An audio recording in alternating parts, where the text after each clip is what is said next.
Jika Dajjal membawa sebuah sistem yang dibalut teknologi yang mutakhir yang akan membuat sebuah ilusi bagi umat manusia, lalu apa yang dibawa oleh Imam Mahdi sebagai penyeimbang kecanggihan itu? Simak faktanya di sini.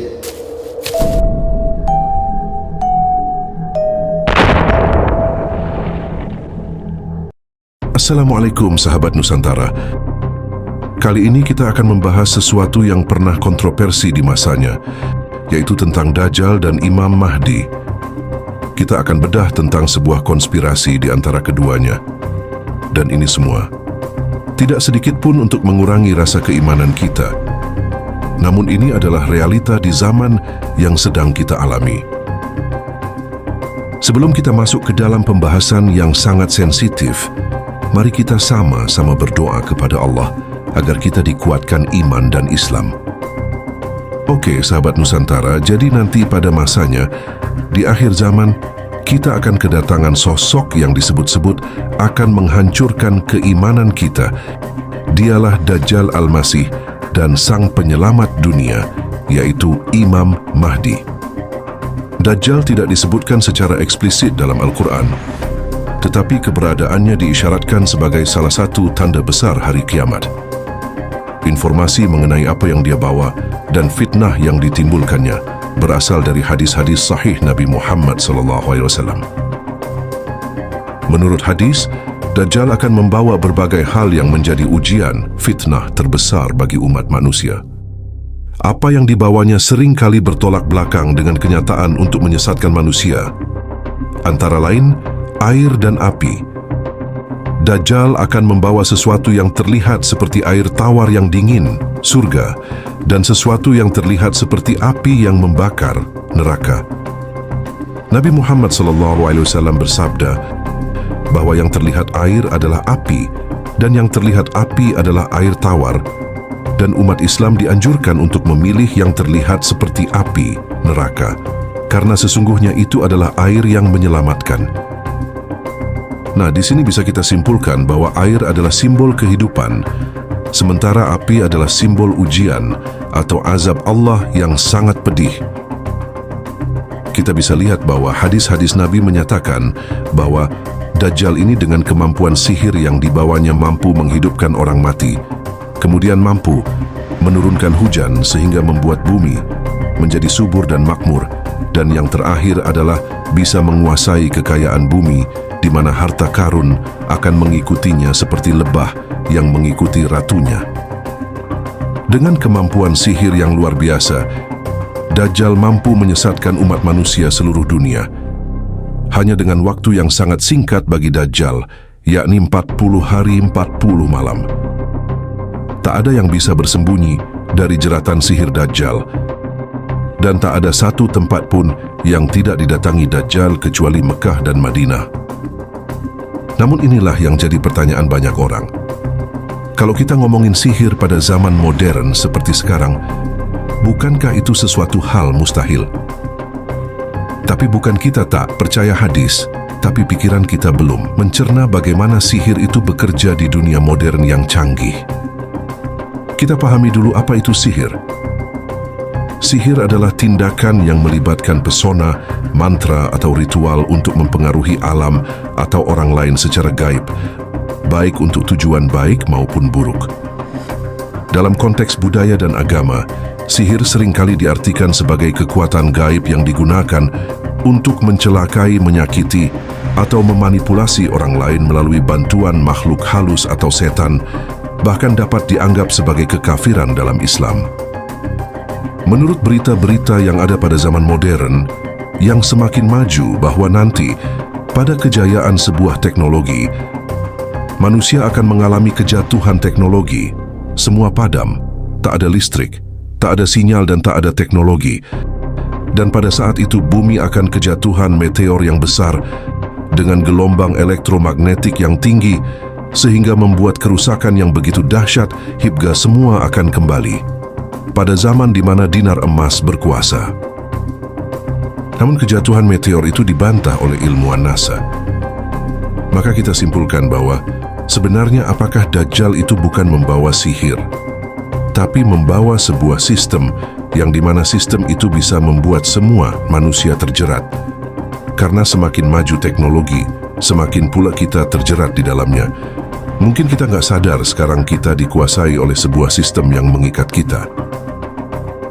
Coba kamu bayangkan dari awal kamu bangun pagi, kamu harus sikat gigi pakai merek tertentu. Harus melakukan kegiatan-kegiatan yang tanpa sadar itu adalah kekuatan sistem global. Siapa yang mengatur itu kalau di dalamnya bukan kekuatan sihir Dajjal? Jadi dari awal kamu bangun pagi hingga tidur pada malam hari semua telah diatur oleh sistem kekuatan yang tanpa kita sadar kita telah masuk ke dalam perangkapnya. Kemudian daripada itu Dajjal kan bisa menghidupkan orang mati. Itu juga sama di zaman modern ini, para ilmuwan sedang mengamati dan mengembangkan bagaimana caranya menghidupkan makhluk yang telah punah dengan teknik pengaliran listrik dan kloningan pada hewan. Terus Dajjal juga bisa menurunkan hujan hingga bumi ini subur. Realitanya memang begitu. Manusia modern sudah lama bisa memanipulasi cuaca dan di dalamnya termasuk curah hujan. Di negara kita ada salah satunya teknologi dengan kekuatan gelombang bisa memanipulasi cuaca dan hujan. Pernah dengar gak ada hujan buatan dari garam? Itu adalah bentuk kecanggihan zaman modern dan semakin dekat kita dengan Dajjal. Kemudian Arab Saudi dengan teknik pengembangan pertanian akan membuat mega project untuk menghijaukan gurun-gurun pasir. Yang diantaranya ini bertentangan dengan hadis Nabi. Nabi mengatakan, jika gurun-gurun di Arab Saudi menghijau kembali dan ada salju di gurun pasir, maka kita telah dekat dengan zaman itu. Apakah ini kebetulan? Atau memang manusia sekarang sedang menuju ke zaman itu? Kemudian Dajjal juga menguasai harta kekayaan dan harta karun. Tak sadarkah kalian bahwa manusia zaman sekarang telah berlomba-lomba mengumpulkan harta kekayaan dari emas hingga uang sebagai alat tukar zaman ini? Bukankah hal-hal tersebut sangat masuk akal di dunia modern ini yang sangat dekat dengan Dajjal? Terutama teknologi sekarang di zaman di mana fitnah terjadi di mana-mana. Semua orang bisa memanipulasi sesuatu yang tidak benar dibalut dengan kebenaran untuk sebuah ketenaran. Contoh yang paling nyata adalah teknologi AI. Dalam sejarah kehidupan manusia, Allah selalu menurunkan ujian sesuai dengan tingkat peradaban zaman. Ketika manusia semakin maju, ujian pun datang dengan wajah yang semakin rumit. Di masa kini, manusia hidup dalam era teknologi, era informasi yang melesat lebih cepat dari detak hati manusia itu sendiri. Era di mana realitas bisa dipalsukan, persepsi bisa dimanipulasi, dan kebenaran bisa dikonstruksi seperti data.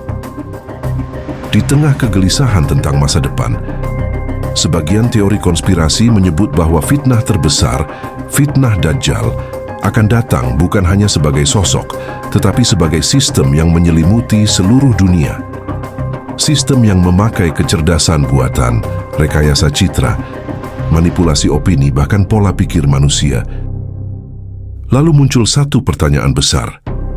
Jika Dajjal membawa sistem canggih yang menipu, maka Imam Mahdi akan membawa apa? Sebuah pertanyaan yang menggugah hati. Dan jawabannya bukan sesuatu yang bisa direduksi menjadi sekadar teknologi tandingan.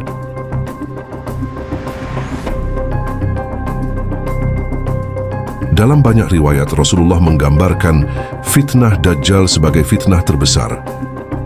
Sejak Adam diciptakan, fitnah itu bukan hanya kekuatan fisik atau kemampuan luar biasa, tetapi kemampuan menyesatkan manusia melalui tipu daya yang membuat batil tampak seperti hak.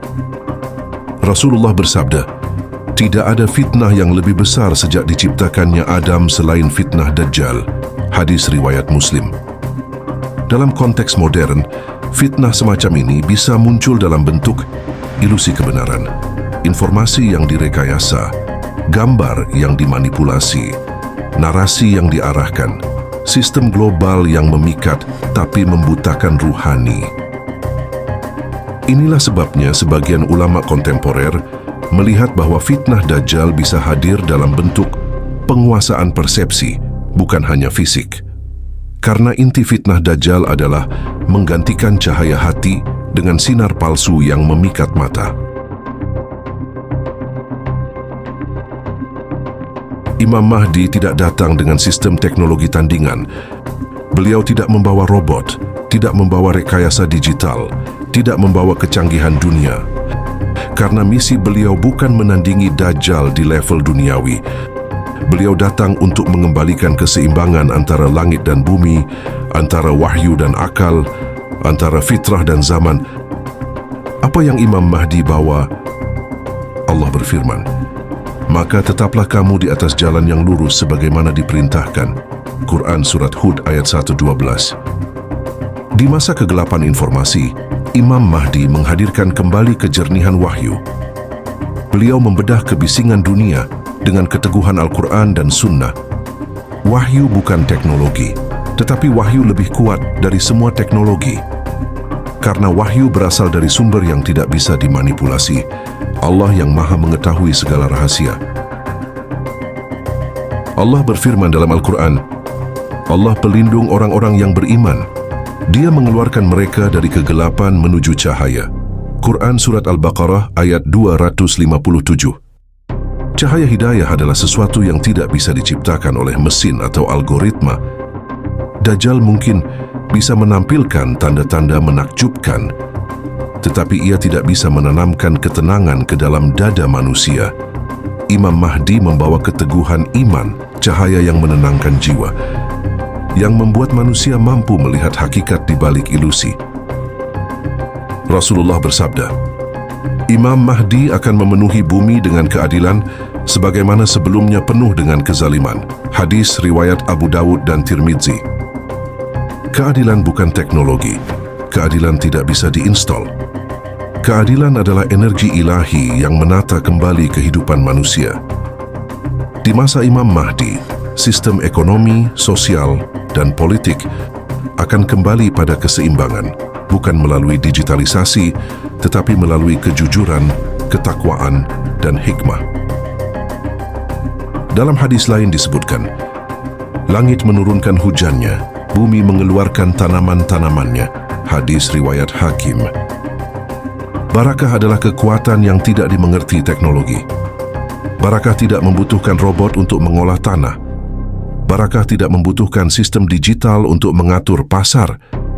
Barakah adalah intervensi langsung dari Allah yang membuat kehidupan manusia kembali seimbang. Ini adalah inti kekuatan Imam Mahdi, akhlak yang bersih. Tanpa kesombongan teknologi, tanpa kepalsuan persepsi, tanpa propaganda digital, beliau memimpin bukan karena sistemnya, tetapi karena ketulusannya. Rasulullah bersabda, nama beliau seperti namaku dan akhlaknya mengikuti akhlakku. Hadis riwayat Abu Dawud. Akhlak Rasulullah, itulah kekuatan yang lebih besar dari semua kecerdasan buatan.